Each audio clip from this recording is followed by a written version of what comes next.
বরকত 20 পয়সা এবং 30 পয়সা মূল্যের সমান সংখ্যক কিছু স্ট্যাম্প ক্রয় করে। যদি স্ট্যাম্পগুলোর মোট ক্রয় মূল্য 10 টাকা হয় তাহলে সে মোট কতটি স্ট্যাম্প কিনেছিল। তো এখানে প্রশ্নে বলেছে যে কতটি স্ট্যাম্প কিনেছিল। তো কতটি স্ট্যাম্প কিনে সেটা আমরা জানি না, তো আমরা ধরবো যে সে স্ট্যাম্প কিনে হচ্ছে, বা মনে করি সে স্ট্যাম্প কিনে হচ্ছে এক্সটি, সে এক্সটি স্ট্যাম্প কিনে। তারপর অঙ্কের প্রথম লাইনে বলেছে প্রশ্নের 20 পয়সা এবং 30 পয়সা মূল্যের সমান সংখ্যক স্ট্যাম্প ক্রয় করে। তাহলে এখানে 20 পয়সা মূল্যে কয়টি ক্রয় করে এবং 30 পয়সা মূল্যে কয়টি ক্রয় করে সেটি দেয়া নেই, তবে সমান সংখ্যক বলেছে।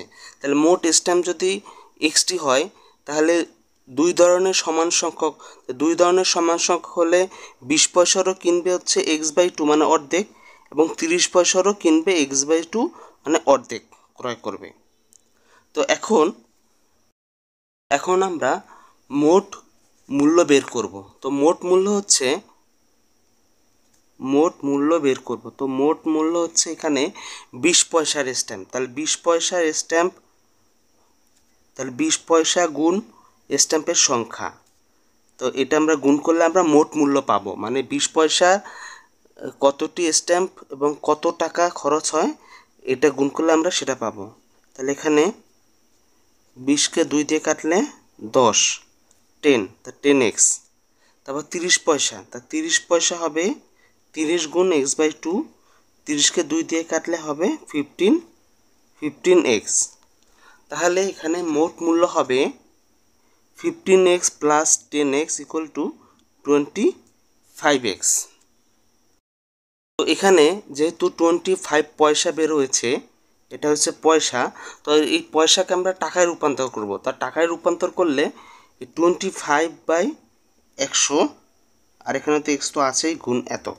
তো এটা আগে পয়সায় ছিল আর এটা হয়েছে টাকায়, মানে এটা এত টাকা। তো এখন যদি আমরা এটা যদি কাটাকাটি করে একটু ছোটো বানাই, যে 4×25 100, আর এখানে হচ্ছে যে উপরে x আছে, তাহলে এখানে উপরে x/4, তাহলে মোট মূল্য হবে এত টাকা। তো এখানে প্রশ্নে আমরা পেয়েছিলাম যে স্ট্যাম্পের মোট মূল্য 10 টাকা খরচ হয়। তাহলে আমরা এই ইকুয়েশন অনুযায়ী আমরা লিখতে পারি x/4 ইকুয়াল টু 10। এখন যদি আমরা এটা কোনাকুনি গুণ করি 4 আর 10, তাহলে x ইকুয়াল টু 40 হবে। তো প্রশ্ন চেয়েছিল যে মোট সে কতগুলো স্ট্যাম্প কিনেছিল।